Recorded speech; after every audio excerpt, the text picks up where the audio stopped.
사랑이 많으신 하나님, 당신의 품 안에 우리가 있으며 당신의 인도하심과 당신의 음성 안에 우리가 있습니다. 그러나 돌처럼 굳어버린 우리의 심령은 때로 당신이 없는 것처럼, 당신의 미움을 받는 자가 된 것처럼, 당신이 우리를 내어버려 둔 것처럼 느끼고 생각하고 말하게 합니다. 주님, 돌덩이 같아진 마음들을 당신 앞으로 가져옵니다.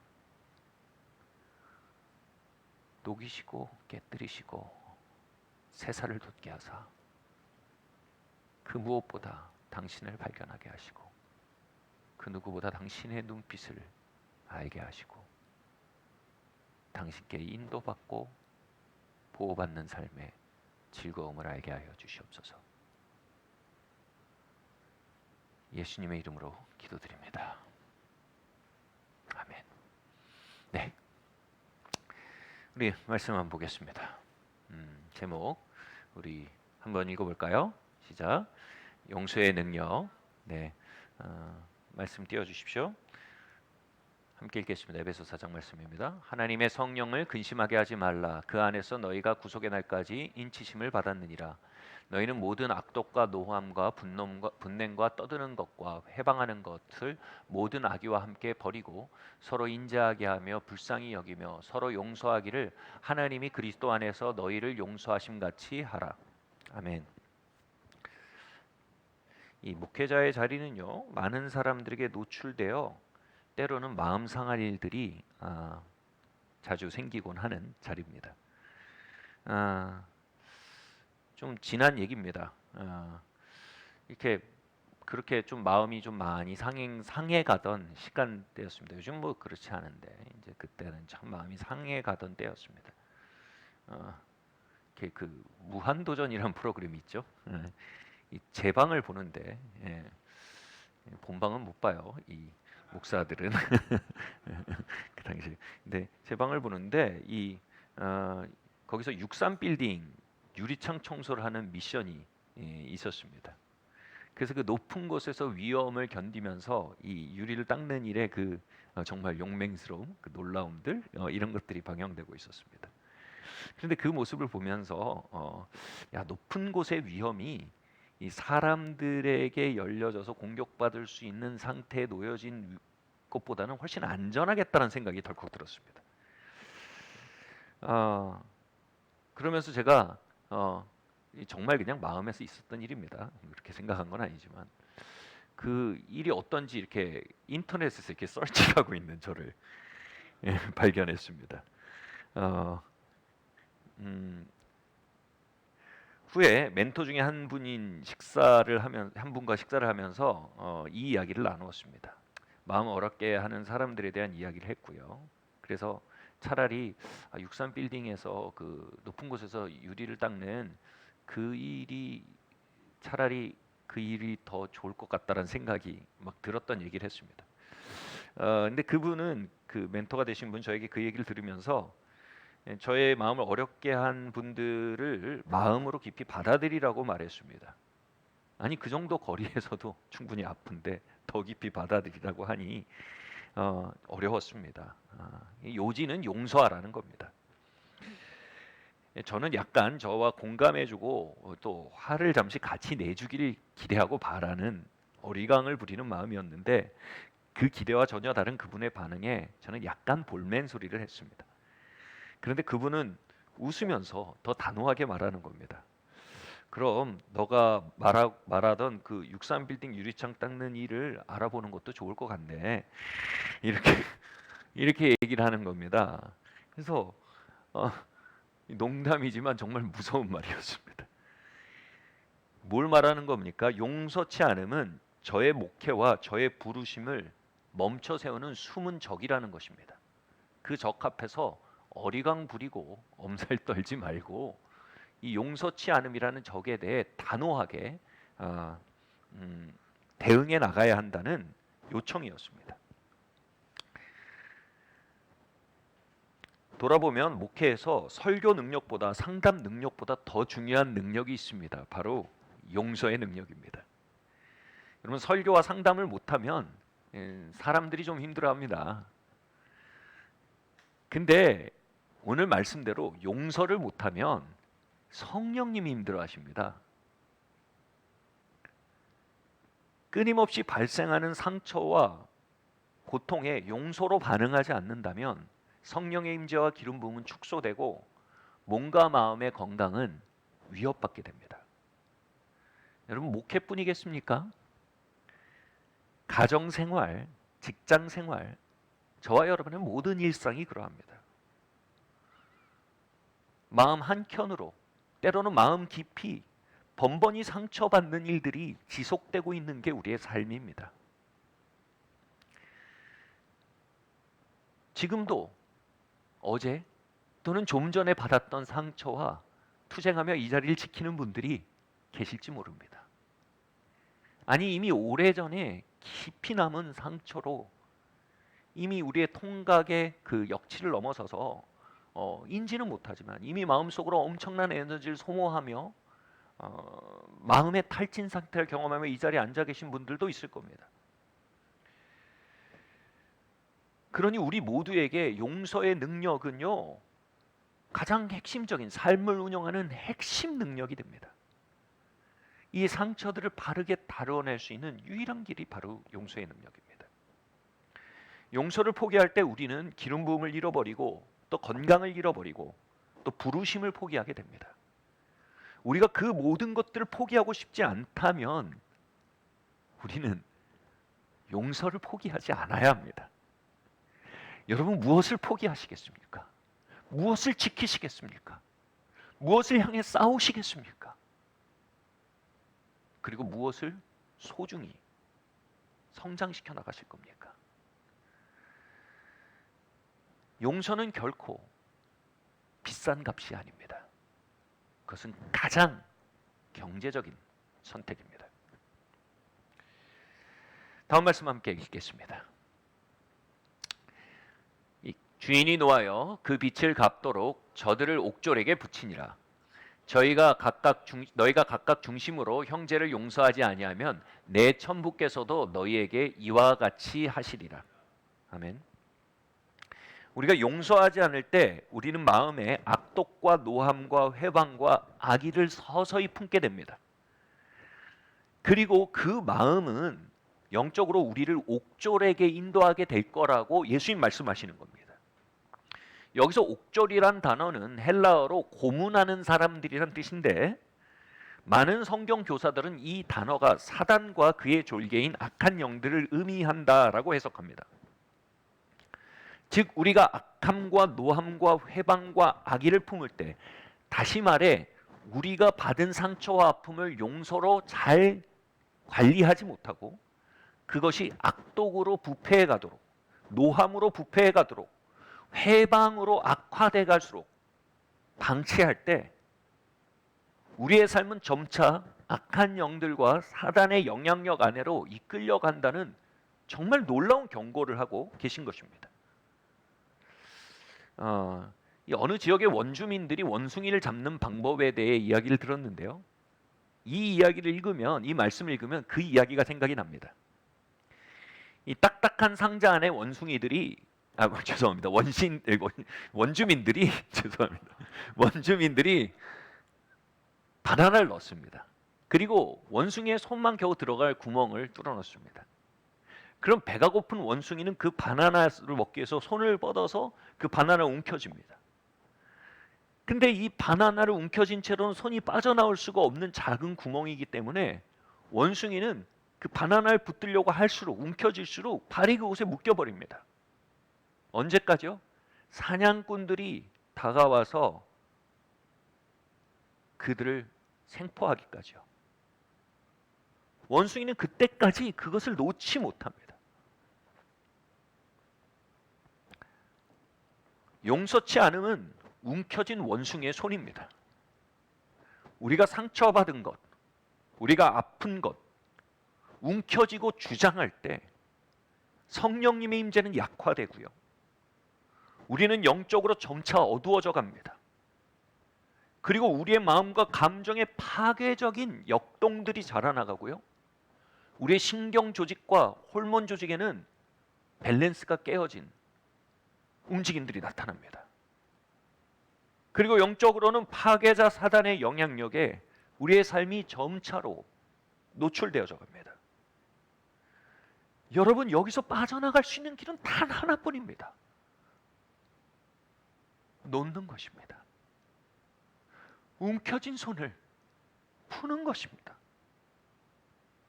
용서라는 단어는요, 원래적으로 풀어 놓아주다 라는 뜻을 가집니다. 우리에게 상처 준 사람들을 풀어 놓아줄 때, 우리가 받은 손실과 고통을 풀어 놓을 때 어떤 일이 벌어집니까? 우리가 노임을 받습니다. 우리가 과거에서 놓여질 수 있습니다.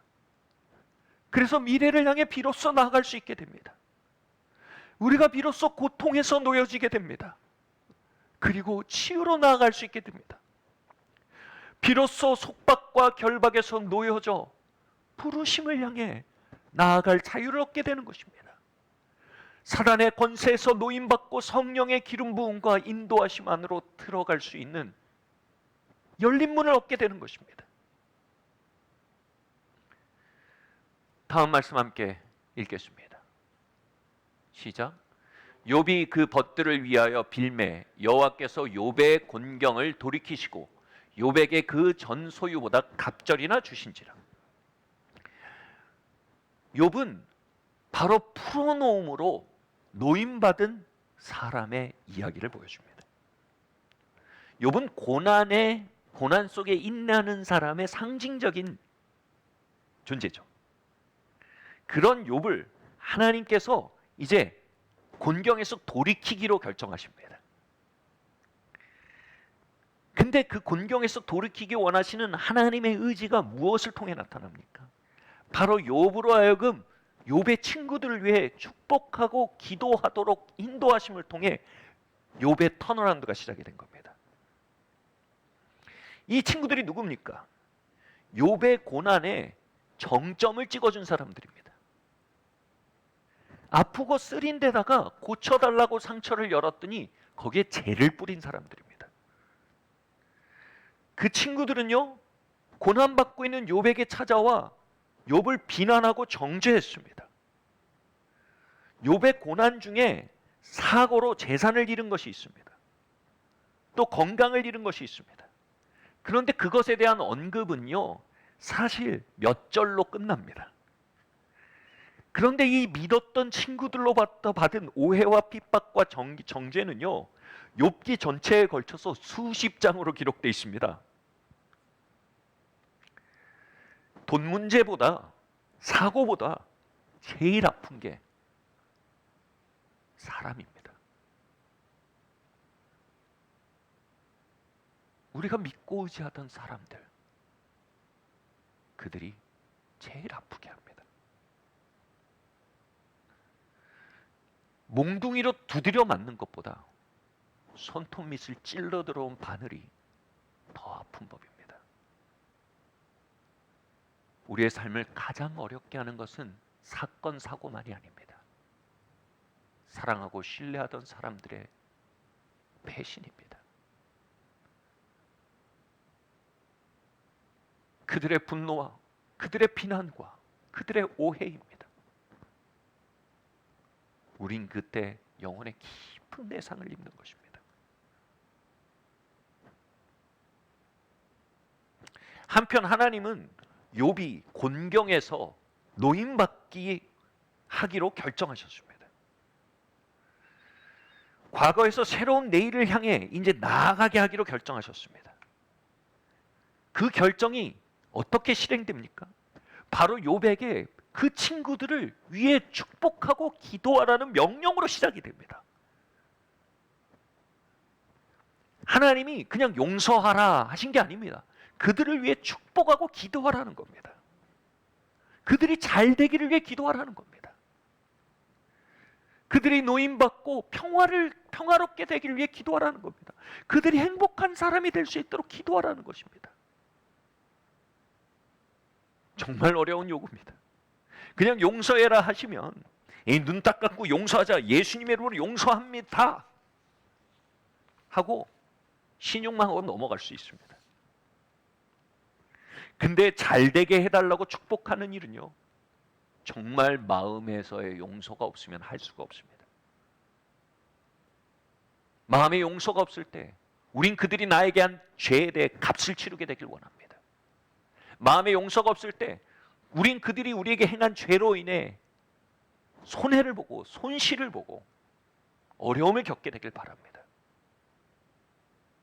그런데 그들이 도리어 나에게 한 죄에도 불구하고 그들이 더 도리어 번영하기를 원합니다. 그들이 고통받지 않기를 원합니다. 하나님, 그들을 용서하시고 그들을 축복해 주세요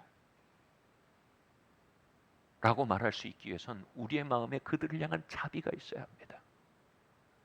마음으로부터의 용서가 있어야 하는 것입니다.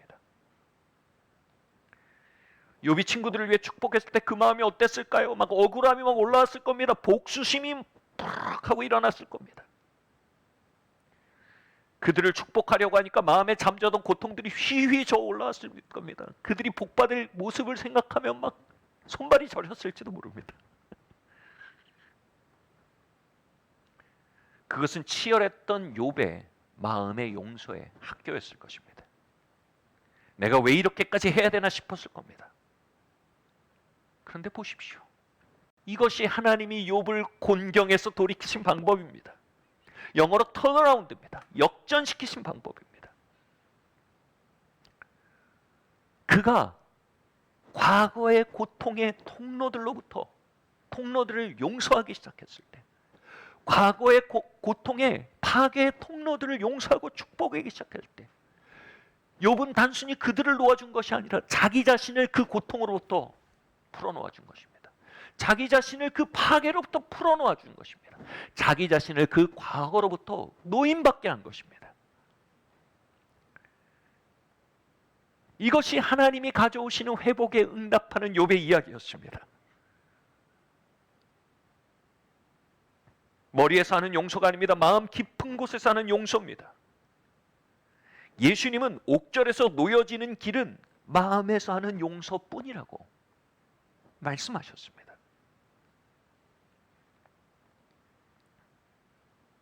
오래전 어려운 일들이 한 1년 가까이 계속되던 때였습니다. 그리고 주로 이 사람들을 통해서 어려움이 올 때였습니다. 저는 그 어려움을 주는 사람들에 대해서 고개를 딱 돌리고 눈을 감아버리려고 했습니다. 뭐 마주 싸울 것도 아니고 그냥 소위 말해 셔터를 내려버리고 이렇게 하고 지내려고 했습니다. 저는 그게 용서라고 생각했습니다. 그런데 예수님으로부터 어떤 감동하심이 왔습니다. 그들을 용서해야 된다는 감동하심이 자꾸 왔습니다.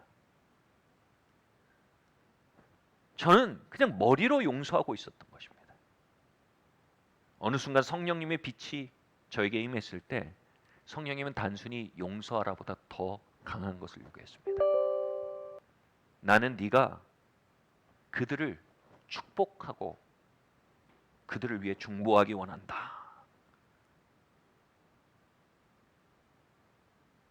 그들을 위해 축복하고 그들을 위해 중보하기 원한다.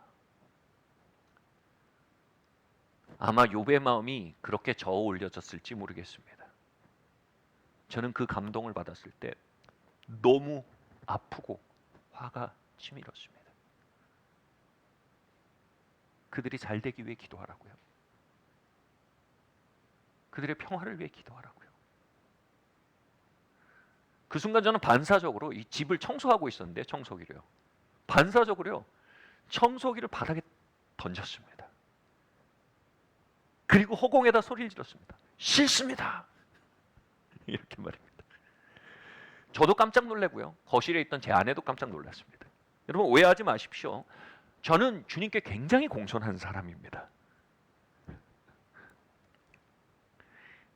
제가 저의 반응에 놀랐지만 성령님은 저의 반응에 전혀 놀라지 않으셨습니다. 성령님은 저의 용서치 않은 마음들을 알고 계셨습니다. 머리로 용서하며 눈을 돌리고 있었음을 알고 계셨습니다. 그것을 들어 올리신 것은 은혜의 시작이요 회복의 시작이요 역전의 시작이었습니다. 당시 저와 매일 모여 기도하던 중보기도 팀이 있었습니다. 저는 한동안 수주 동안 그 모임에서 저희를 아프게 하던 분들을 위해 기도하는 일에 힘쓰자고 제안했습니다.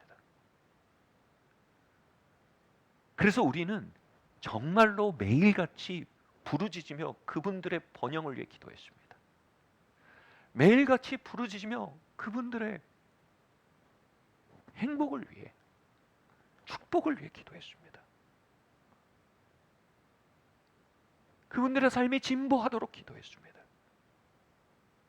처음엔 약 먹듯이 하던 기도였는데요, 점차 막 우러나오기 시작했습니다. 그렇게 수주 동안 그들을 위해 축복하고 기도할 때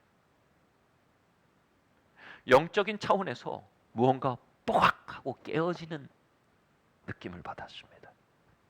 결박이 깨어진 것입니다. 그리고 우리의 마음의 깊은 무거움들이 깨어지고 떠나는 것을 경험했습니다. 그러자 마음이 바뀌기 시작했습니다. 지난 시간 마음속에 쌓였던 데미지들이요, 그 상흔들이요, 흩어지기 시작했습니다. 마음이 훌훌 가벼워지고요, 평화로워지고요. 아마 호르몬 분비나 또 신경 조직 같은 것이 다 밸런스를 찾자 몸도 편안해졌습니다.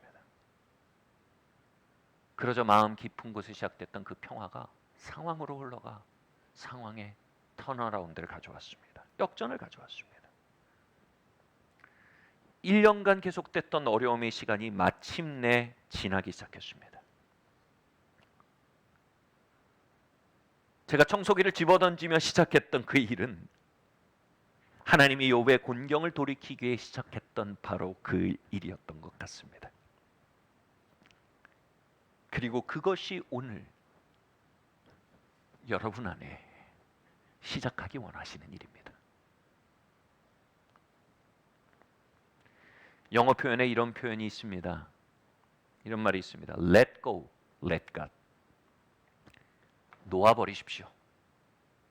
그때 하나님이 하십니다. 놓아버리십시오. 하나님이 일하게 하십시오. 여러분, 과거를 놓아버리십시오. 아픔을 놓아버리십시오. 여러분을 상하게 했던 이들을 놓아주십시오. 그리고 하나님의 회복의 새 시즌을 시작하도록 허락해 드리십시오. 그분이 가져오시는 꿈과 부르심과 미래를 받아들이십시오.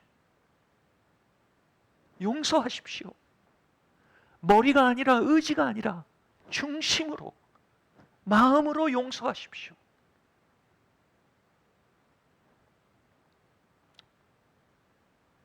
그리한다면 하나님께서 욥을 곤경으로부터 돌이키시고의 말씀이 바로 저와 여러분의 삶에 오늘 역사하기 시작할 것입니다. 우리가 이 마음의 용서를 위해 반드시 거쳐야 할 과정이 있습니다. 시편 말씀 함께 읽겠습니다. 시작. 딸이여, 듣고 생각하고 귀를 기울일지어다. 내 백성과 아비의 집을 잊어버릴지어다. 그리하면 왕이 너의 아름다움을 사모하실지라. 저는 너의 주시니 너는 저를 경배할지어다. 아멘. 딸은 그리스도의 신부된 교회, 저와 여러분을 말합니다. 우리는 하늘로부터 새 생명을 입었습니다. 말씀과 성령으로 거듭났습니다. 그러나 말씀과 성령으로 거듭난 이 재탄생의 신비를 가로막고 속박하고 있는 것이 있습니다. 바로 과거로부터 흘러온 영향력들입니다. 심리학은요 말합니다.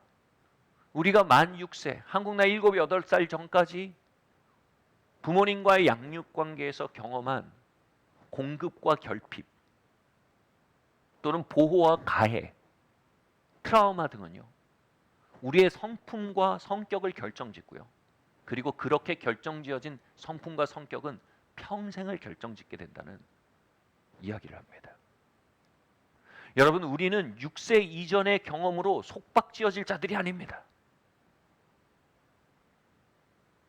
우리는 과거에 제한될 자들이 아닙니다. 우리는 하늘로부터 온 복음의 능력에 의해 재창조된 자들이기에 우린 그 속박들을 하나씩 끌어내며 하나님이 우리에게 허락하신 그 거룩한 생명을 나타내며 살아야 합니다. 그러기에 반드시 우리가 해야 할 일이 있습니다. 우리가 모르는 사이에 우리의 영혼 안에 둘러져 있는 과거로부터 온 사슬들을 끊어내는 것입니다. 어떻게요? 풀어내다라는 단어를 다른 말로 용서라고 한다고 말씀드렸습니다. 용서해야 합니다. 마음으로부터요. 중심으로부터요.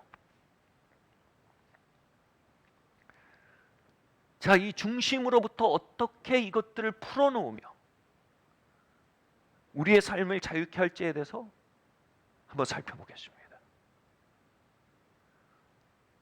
첫 번째로요, 탕감하기 위해 정산하십시오. 말씀 한번 보여주십시오. 함께 읽겠습니다. 시작. 회개할 때 1만 달란트 빚진 자를 데려오매. 아멘. 내 아비의 집을 잊어버릴지어다. 우리 1차적인 양육관계, 즉 우리 부모님과의 양육관계에서 온 결박들을 풀어내라는 얘기입니다. 그것을 풀어내기 위해서 가장 먼저 해야 할 게 있습니다. 바로 회개를 해야 합니다. 여기서 말하는 회개는 정산입니다. 정산. 아까 머리로 하는 용서와 마음으로 하는 용서의 차이를 잠시 말씀드렸습니다.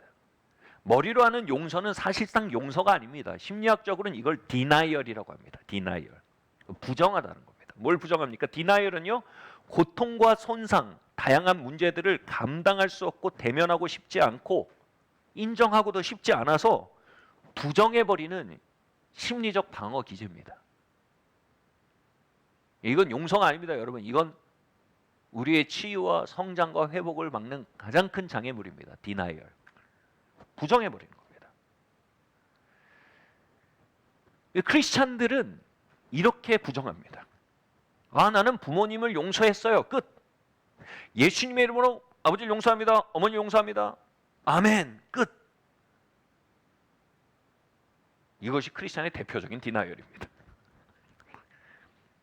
머리로 하는 용서입니다. 여러분, 디나이얼 안에서는 절대로 마음으로 하는 용서로 가지 못합니다. 마음으로 하는 용서는 바로 이 말씀에서 시작합니다.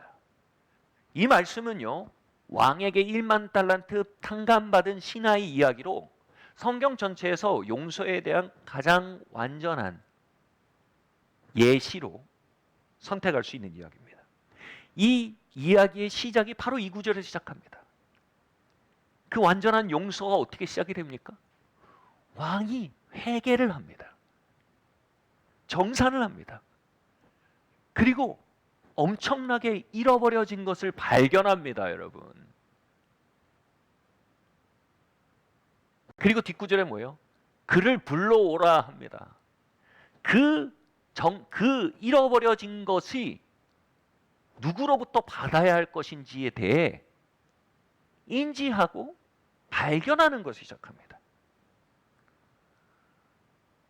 정산의 개념을 좀 더 와닿게 말한다면, 여러분, 카드를 1년, 한 달 동안 신나게 씁니다. 그리고 정산하지 않고 신나게 쓰다가 어느 날 우리는 진실을 만나야 할 때가 옵니다. 계좌의 진실. 딱 만나면요, 이게 정산입니다. 이렇게 비었네? 이거 어떻게 복구하지? 여러분, 여기서 정산이 일어나는 겁니다. 이때 우린 고통을 느낍니다. 왕이 정산을 한 겁니다. 내 계좌에서 이거, 여러분, 1만 달란트가 얼마인 줄 아세요? 150억입니다. 150억이 비었네? 갚아야 할 걸 안 갚은 겁니다. 여러분, 150억이 빈 건요, 엄청난 손실이고요. 이 첫 번째로요. 그리고 돈을 여러분 정시에 지불하지 않는 건 단순히 돈 문제가 아닙니다. 그건 관계 문제입니다. 여러분 돈은 메시지입니다. 돈 가지고 뭐 그래? 거짓말입니다. 여러분 돈은 말보다 강한 언어입니다. 여러분 제때 지불하지 않는 건 대상에 대한 모욕입니다. 돈에 대한 약속을 지키지 않는 건요, 상대방을 존중하지 않는 가장 대표적인 방법 중에 하나입니다.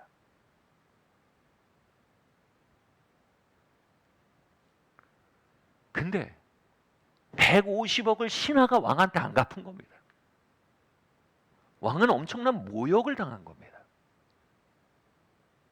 비존중을 경험한 겁니다. 손실을 경험한 겁니다. 근데 이 비존중과 손실을 계산하고 어떻게 합니까? 왕이요? 신하를 부릅니다. 그리고 결과적으로 어떻게 합니까? 탕감해 줍니다. 정산을 하되 왜 정산합니까? 청구하기에 정산하는 게 아닙니다. 정산하되 비난하기에 정산한 게 아닙니다. 정산하되 탕감하기에 왕이 정산한 것입니다. 여러분, 이것이 우리가 해야 할 일입니다. 여러분, 진정 용서하기 원한다면 우리는 정산을 해봐야 합니다.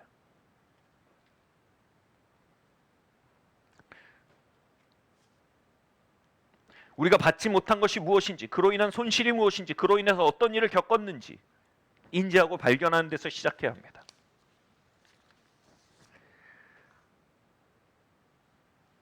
우리가 양육받던 시절에 공급받아야 될 필요에 대해 대표적으로 4가지로 정리합니다. 첫 번째로 무조건적인 애정에 대한 필요입니다. 안전과 편안에 대한 필요입니다. 칭찬과 인정을 향한 필요입니다. 삶의 목적으로 인도되지고 진보를 위한 양육을 받기 위한 필요입니다. 이것이 채워지지 않을 때 우리는 그만큼의 손실을 가지고 살게 됩니다. 이것을 공급받지 않을 때 우리는 그만큼 부채로 남겨져 살게 되는 겁니다. 그리고 그 손실은요, 손실로 남겨지지 않습니다. 이자가 발생이 됩니다. 그리고 그게 계속 진행이 되면 어떻게 할까요? 부도가 나버립니다. 우리가 마음의 계좌를 관리하지 않은 채, 인정하지 않은 채 디나이얼로 계속 삶을 밀어붙일 때 무슨 일이 일어날까요? 갑자기 부도가 나버립니다. 갑자기 카드가 했는데 지불 불가합니다. 갑자기 붕괴가 일어납니다. 어떻게 해요? 열심히 사역하던 사역자가 갑자기 함몰돼 버립니다. 자신을 파괴하고 주변을 파괴하는 일을 해버립니다. 사랑하고 아끼기 위해 결혼했는데 그들에게 줄 수 있는 것이 아무것도 없다는 부도 상태를 거기서 만나기도 합니다. 이때 우리가 해야 할 일이 뭡니까? 우리의 마음의 계좌로 다시 돌아가야 합니다. 내가 받지 못한 게 무엇인가?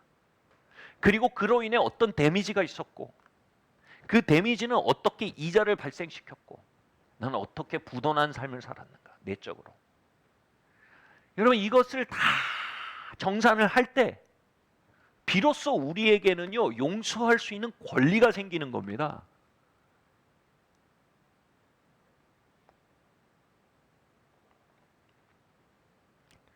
안식년 기간에 미국에 한 그 가정 회복 세미나에 있었습니다.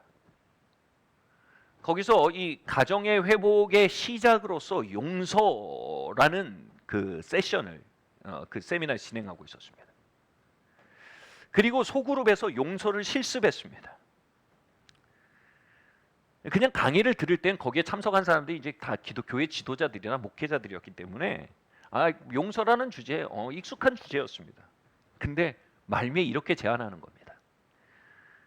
당신이 용서를 하되 그냥 용서합니다 이렇게 하지 마라. 용서하되 아주 구체적으로 당신이 이뤄진 것이 무엇이고 당신이 무슨 사건으로부터 어떤 일을 경험했는지를 언급하고 그 대상을 명시해서 용서해라 이렇게 요청하는 겁니다.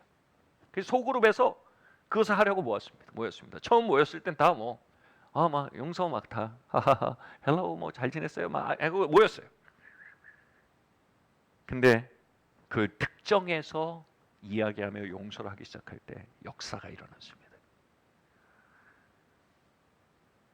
한 중년의 크리스찬이 이렇게 기도했습니다. 나는 아버지가 나를 13살에 떠난 것에 대해서 용서합니다. 학교에 있었던 부모님 초청 행사에 당신을 부를 수 없었기에 경험했던 그 거대한 빈자리에 대해 당신을 용서합니다. 면도를 가르쳐줄 사람도 없고 넥타이를 매는 것을 가르쳐줄 사람도 없어. 인터넷으로 찾아 그것을 배워야 했던 시간들에 대해 당신을 용서합니다. 아무런 지원도 도움도 없는 청소년기를 보내게 하신 것에 대해 당신을 용서합니다. 결혼할 때 나에겐 아버지가 없었고 나의 신부를 보여줄 수 없었음에 대해 당신을 용서합니다. 나는 이 시간 당신에게 내 마음속에 쌓여있던 청구서를 발견합니다. 그리고 이제 그 청구서들을 당신 앞에서 찢어버립니다. 아버지, 당신은 나에게 빚이 없습니다. 나는 이 청구서를 파기합니다. 그리고 당신을 축복합니다. 아버지, 지금 어디에 계시든 이 일들로부터 죄책감을 느끼며 살지 않게 되기를 바랍니다. 아버지, 어디에 계시든 당신이 번영하고 건강하고 행복하기를 기도합니다. 그렇게 기도할 때 그 마음속에 쌓여있던 청구서들이 올라오고 그 일을 경험해왔던 그 아이가 그 기도 안에 나타나기 시작했습니다. 그러자 성령님이 그 상처받았던 아이 위에 임하셔서 그를 만지기 시작했고 오랜 결박이 그로부터 끊어져 나가기 시작했습니다. 그 옆에서 그의 아내가 엉엉 울고 있었습니다.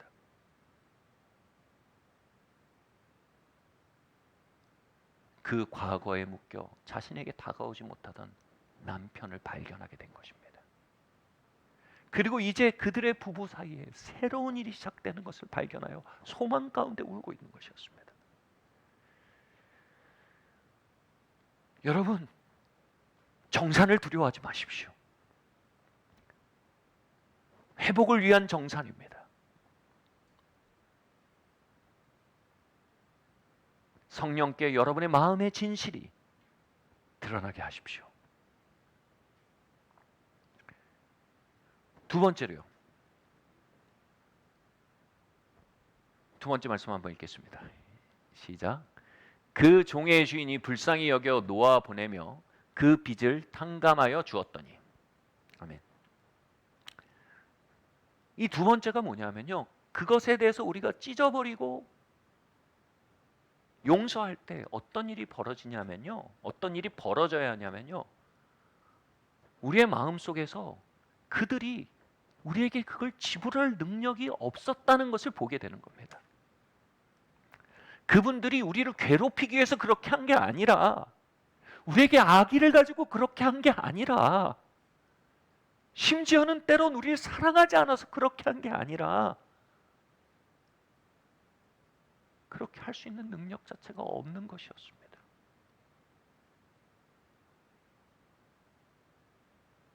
위로받은 사람은 위로합니다. 존중받은 사람은 존중합니다. 그리고 상처받은 사람은 상처 줍니다. 삶은 긴 카드 게임과 같습니다. 카드가 나눠줄 때 카드를 탁 들었는데 카드가 스페이드 2, 스페이드 3, 스페이드 4, 다이아몬드 2, 다이아몬드 3, 다이아몬드 4, 크로바 2, 크로바 3. 이 카드로 뭘 해야 되나 싶은 카드를 받는 사람들이 있습니다.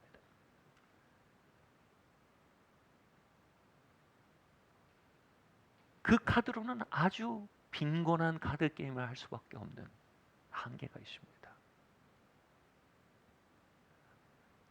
존중받지 못한 이들, 사랑받지 못한 분들, 보호받지 못한 분들, 멘토링을 받지 못한 분들은 그렇게 할 수 있는 능력이 없는 겁니다. 여기서 왕이 신하를 보며 불쌍히 여깁니다. 지불 능력이 없구나.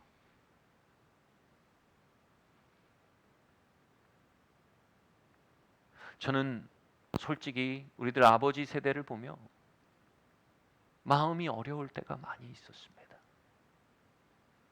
조금 더 친절하실 수도 있지 않을까? 조금 더 다정다감하셨다면 어떨까? 꼭 그렇게 엄하고 권위적이셔야 할까? 라는 생각들을 할 때가 있었습니다.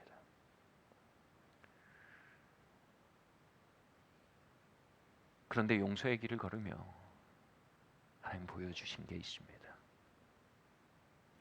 저는 저희 아버지의 이야기를 듣게 됐습니다. 저희 아버지는 6.25 전쟁이 날 때 제 막내딸 나이셨습니다. 초등학교 2학년, 3학년 정도요. 그때 피난을 떠나는데 어머니와 또 형님들하고 떨어져서 이렇게 피난을 간 겁니다. 그리고 우리가 몇 날 며칠 몇 시에 어느 마을에서 만나자 약조를 한 겁니다. 여러분, 초등학교 2학년, 3학년짜리가 엄마를 얼마나 필요로 합니까? 그래서 나를 손꼽아 기다리다가 그 마을로 걸어서 갑니다. 그런데 그 마을에 도착하기 몇 시간 전, 그 마을에 모여있던 피난민을 군인으로 오인한 비행기가 오폭을 해버립니다. 융단 폭격을 해버린 겁니다. 엄마를 찾고 구하던 이 9살, 10살, 11살의 아이가 도착했을 때 그곳에서 발견한 건 수천 구의 시체였습니다.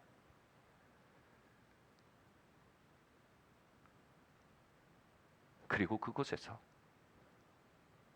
형의 엄마의 시체라도 찾고 싶어 하나씩 하나씩 시체를 뒤집으면서 이 아이가 신원 확인을 했던 것입니다.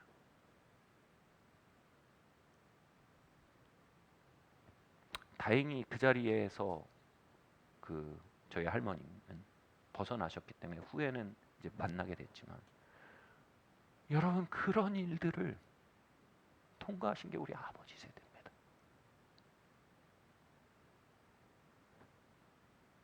그 속에 생존해내신 겁니다. 스페이드 2, 스페이드 3, 스페이드 4로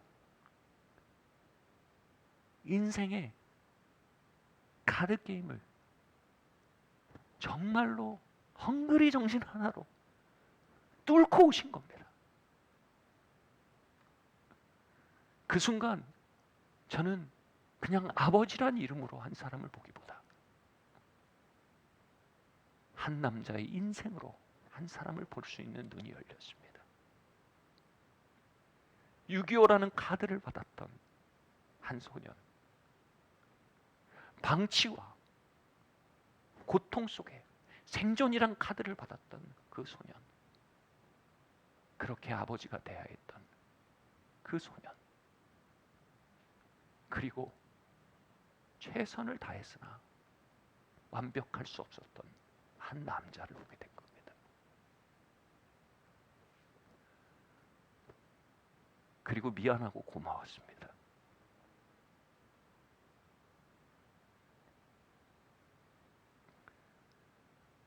완벽한 부모님은 없습니다. 그분들은 그분들의 이야기가 있습니다.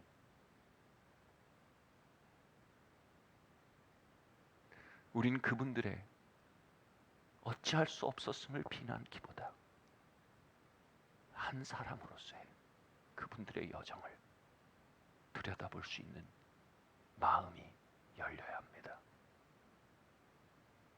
우리의 부모님들 역시 긍휼이 필요한 사람입니다. 용서가 필요한 사람입니다. 누군가 끌어안고 용서한다고, 사랑한다고, 이해한다고, 기다린다고 말씀해 드려야 할 사람입니다.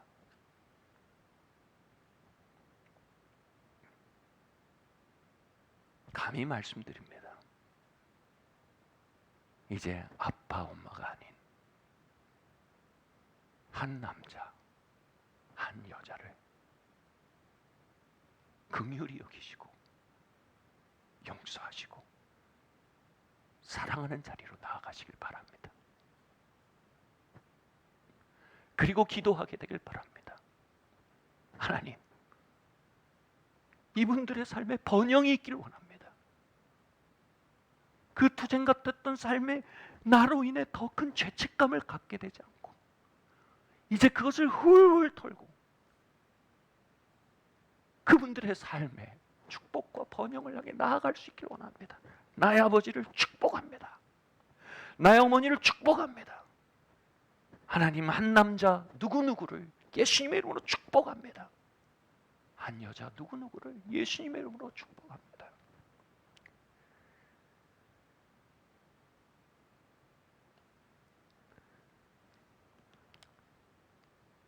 마지막 말씀입니다. 함께 읽겠습니다. 시작. 너희가 네 죄든지 사하면 사여질 것이요 네 죄든지 그대로 두면 그대로 있으리라. 아멘. 이것은 예수님이 제자들에게 마지막으로 주신 권세입니다. 여러분, 이 권세가 뭔지 아세요? 죄를 사하는 권세입니다. 죄를 사하는 것은요, 피해자들의 정신승리가 아닙니다. 피해자들이 스스로를 위안하는 위안이 아닙니다. 죄를 사하는 건 그 죄를 깨뜨리는 권능을 집행하는 행위입니다. 용서는 약자의 자기 방어가 아닌 용서는 권위자들의 권위 집행입니다. 우리가 용서할 때 무슨 일이 벌어집니까? 죄의 사슬이 끊어집니다. 방치당한 자는 방치합니다. 폭행당한 자는 폭행합니다. 학대당한 자는 학대합니다. 그러나 그 방치와 폭행과 학대, 우리가 희생자가 되어 우리도 또 다른 가해자가 될 수 있습니다. 유일한 돌파구는 그것을 우리가 끊는 것입니다. 그 사슬을 깨뜨리는 것입니다. 그 유일한 권능은 바로 죄 사함에 있습니다.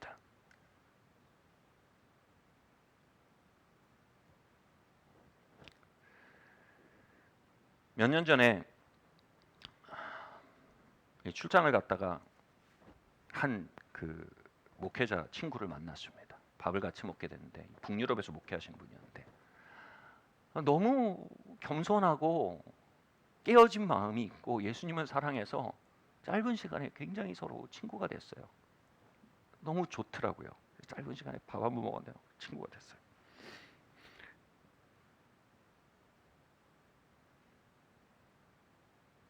근데 제가 이분의 이야기를 알게 됐어요. 이 목사님은 사실 살인범이었습니다.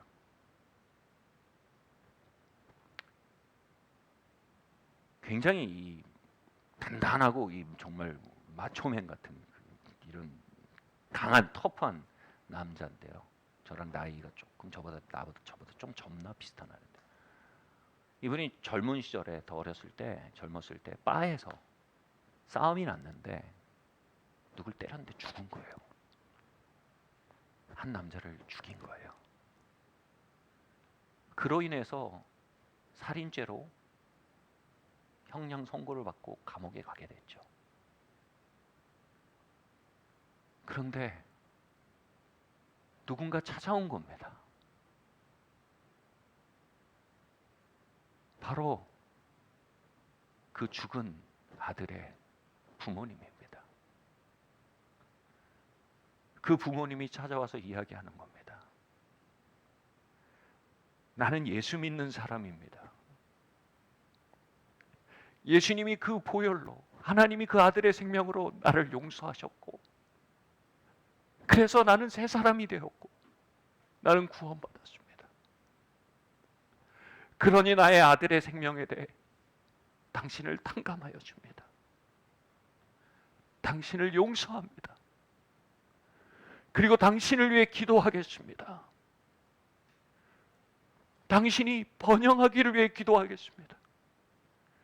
당신이 고통스러운 죄책감에서 노임받기를 위해 기도하겠습니다. 당신의 새로운 미래가 있길 위해 기도하겠습니다. 그 이야기를 들을 때 제 친구는 고개를 숙이고 떨고 있었습니다.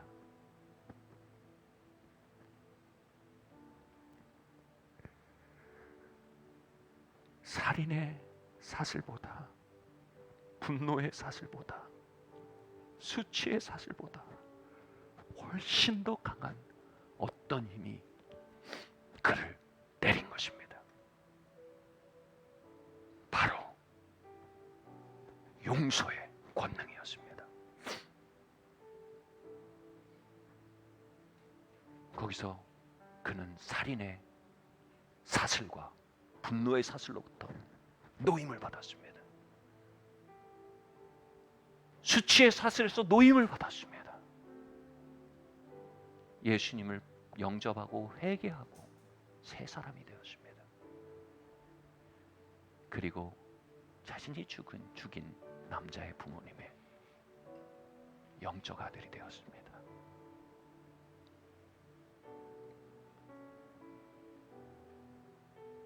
그리고 출소 후에 목회자가 되어 지금 그 도시에서 부흥을 일으키며 복음을 전하는 하나님의 사람이 되어가고 있습니다. 사랑하는 성도 여러분, 상처받아 상처 주는 자로 사시겠습니까? 받은 상처 용서로 죄의 사슬 끊고, 받은 학대 용서로 학대의 사슬 끊고, 나의 다음 세대에게 그 사슬이 아닌 생명을 물려주는 사람이 되시겠습니까? 이제 우리가 일어날 때입니다. 우린 피해자가 아닙니다. 우린 그 피로 용서받았고 아들의 생명으로 받아들여졌으며 새롭게 된 하나님의 아들, 딸입니다. 우리에겐 예수의 이름이 있습니다. 그 예수의 이름은 권능이 있습니다. 예수의 이름으로 폭력을 깨뜨리십시오. 알코올 중독을 깨뜨리십시오. 용서의 능력으로 방치를 깨뜨리십시오.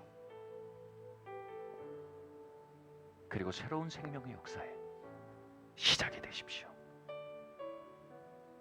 자리에서 일어납시다.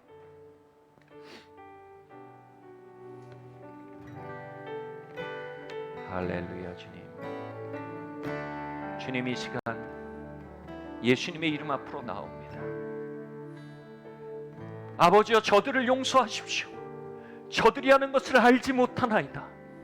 당신의 손을 찢고 있는 자들에게, 당신의 갈빗대에 창을 밀어넣고 있는 자에게 예수님은 그렇게 선포하셨습니다.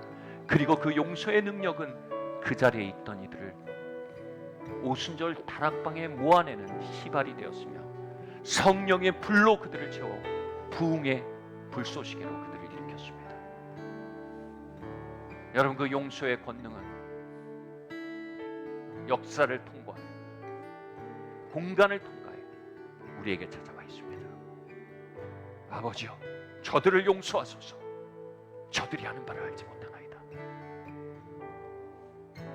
이제 우리 그 용서의 영이신 예수의 이름으로 선포하고 함께 기도하겠습니다.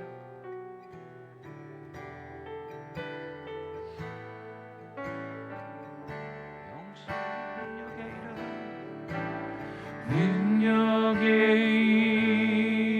이름 예수, 권능의 이름 예수, 모든 강력을 파하는 예수, 생명. 여러분, 집안에 있는 천사들이 함께 노래할 것입니다.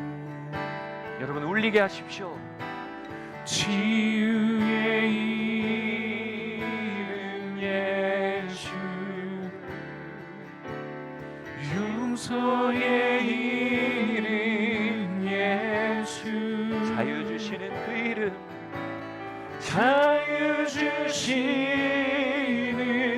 그 이름 예수, 생명 되신 예수, 거룩한 이름 예수, 빛을 주는 예수, 모든 이름 위에 뛰어난 예수, 생명 되신 예수, 치유의 이름 예수, 치유의 이름, 손을 주님 앞에 펼쳐봅시다. 용서의 그 용서의 권능이신 예수님을 환영합니다. 우리의 가문을 다스리시옵소서. 자유 주신 나의 삶을 다스리시옵소서. 예수, 생명 대신 생명 되신 예수, 그 이름 예수, 예수, 슬픔 없으리, 상한 마음을 고치시고 몸을 활짝 여셨네. 주의 구원 능력 영원하여라. 그 이름 예수, 주님, 그 치유의 영이신 예수님, 우리의 마음속의 눈물을 닦으시옵소서. 상한 눈물을, 상한 마음을 고치시옵소서. 주님, 사슬을 끊으시고 착고를 파하시며 주님, 감옥문을 여시고 우리로 부르심을 향해 나아가게 하시옵소서. 그 이름 예수, 오 예수, 여러분, 다음 세대를 향해 노래하십시오. 여러분의 가문을 위해 노래하십시오. 상한 마음을 고치시고 몸은 활짝 여셨네. 주의 구원 능력 영원하여라. 상한 마음을 고치시고 몸은 활짝 여셨네. 주의 구원 능력 영원하여라. 상한 마음을 고치시고 옥문 활짝 여십니다. 여러분도 열린 문으로 달려 나오십시오. 여러분에게 새로운 미래가 기다립니다. 회복이 기다립니다. 용서의 영에 손을 잡으십시오. 상한 마음을 고치시고 온문 활짝 여셨네. 주의 구원 능력 영원하여라.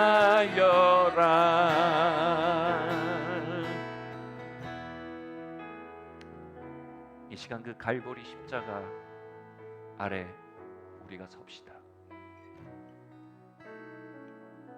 온몸이 찢겨 숨을 몰아내시며 그 고통 속에서도 마지막 호흡으로 아버지여 저들을 용서하시옵소서.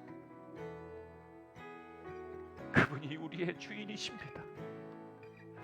그분이 우리의 목자이십니다. 이제 그 갈보리 앞으로 여러분을 아프게 한 이들을 불러내십시오. 그분들의 이름과 얼굴을 소환하십시오.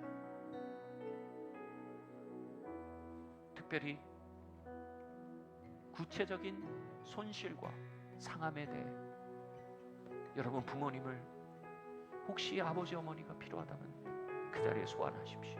마음속에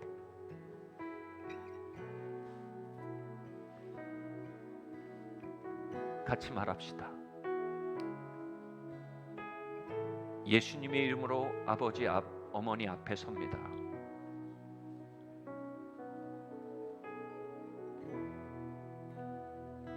나를 사랑하셨지만 한계를 가진 분들이셨습니다. 감사하지만 상함도 받았습니다. 여러분, 구체적인 상함들에 대해 말씀드리세요. 구체적인 결핍에 대해 말씀드리세요.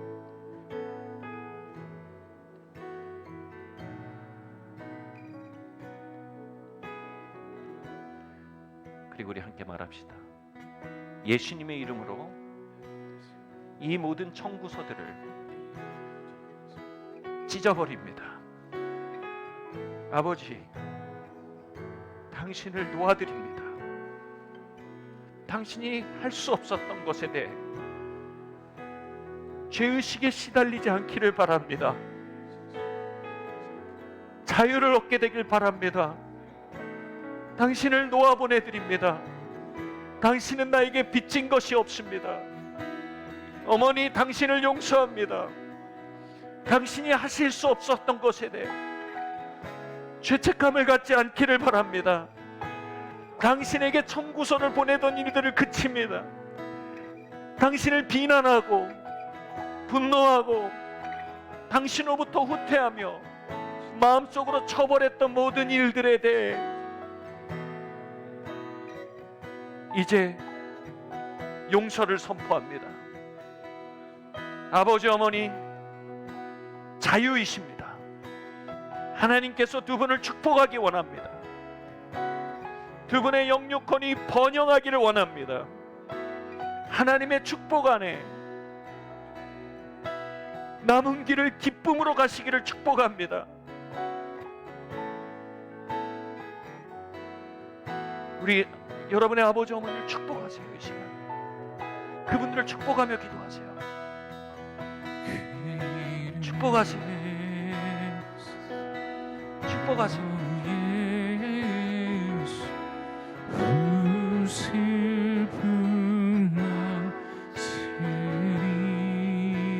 축복하며 기도하세요. 할렐루야. 우리 아버지 세대 어머니 세대를 축복합니다. 주님, 이분들 위해 번영의 길을 기도합니다. 하나님의 약속과 축복이 이루어지길 기도합니다. 이분들 삶에 있었던 하나님의 부르심들이 꼭 피어나가기를 원합니다. 할렐루야. 주님, 은행하여 주시옵소서. 내 마음의 모든 청구서로부터 이분들을 놓아드립니다.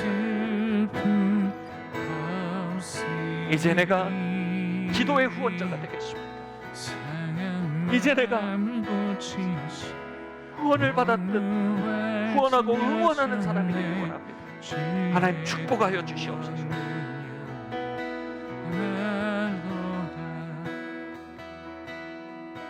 한번 손을 마음에 얹어보세요. 예수님의 이름으로 이 용서의 문이 열리는 곳에 사실들의 풀어짐을 선포합니다. 주님, 방치가 들려 떠나게 하시고 그로 인한 상함들이 하나님의 손에 맡겨지게 하게 하시옵소서. 폭력들이 들려 떠나게 하시옵소서.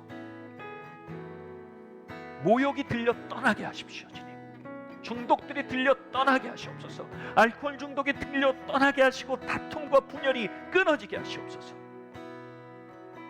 그리고 복음의 능력과 용서의 회복이 모든 가정 위에, 모든 가문 위에 임재하기를 기도합니다. 주님께서 새 문을 여셨습니다. 그리로 달려나가십시오.